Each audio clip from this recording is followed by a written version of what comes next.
สบายดีท่านผู้ชมที่เคารพยินดีต้อนรับบรรดาท่านเข้าสู่การนำเสนอข่าวต่างประเทศและมื้อนี้ก็มีหลากหลายการเคลื่อนไหวอยู่ในต่างประเทศที่จะมานำเสนอให้บรรดาท่านได้ติดตามรับชมเฟดประกาศลดดอกเบี้ยเทื่อที่2ในปี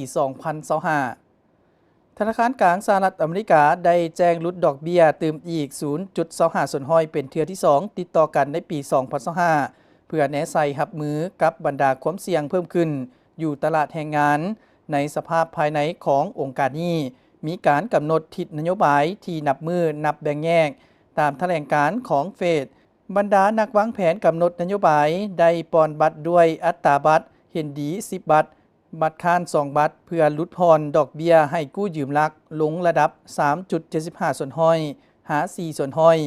ข้อตกลงดังกล่าวช่วยสุขยุเศรษฐกิจสหรัฐอเมริกาในสภาพที่วงการวิสาหกิจถูกผลสะท้อนจากบรรดาอัตราภาษีสมทบโดยท่านโดนัลด์ทรัมป์ประธานาธิบดีสหรัฐอเมริกา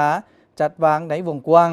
พร้อมกันนั้นก็เพิ่มเวลาให้แก่บรรดานักวางแผนกำหนดนโยบายเมื่อรัฐบาลสหรัฐอเมริกา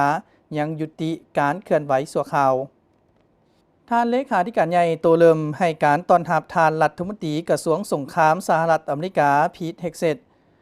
ตอนบ่ายวันที่2พฤศจิกายนโตเลิมเลขาธิการใหญ่เวียดนามได้ให้การต้อนรับท่านพีท เฮกเซตรัฐมนตรีกระทรวงสงครามสหรัฐอเมริกาเดินทางมาเยี่ยมยามเวียดนามอย่างเป็นทางการท่านโตเลิมได้ยินดีต้อนรับการเข้าเยี่ยมของท่านรัฐมนตรีพีท เฮกเซตในสภาพการที่2ประเทศกำลังฉลองครบรอบ30ปีของการสร้างตั้งสายพัวพันการทูตและ50ปีของการสิ้นสุดสงครามเวียดนาม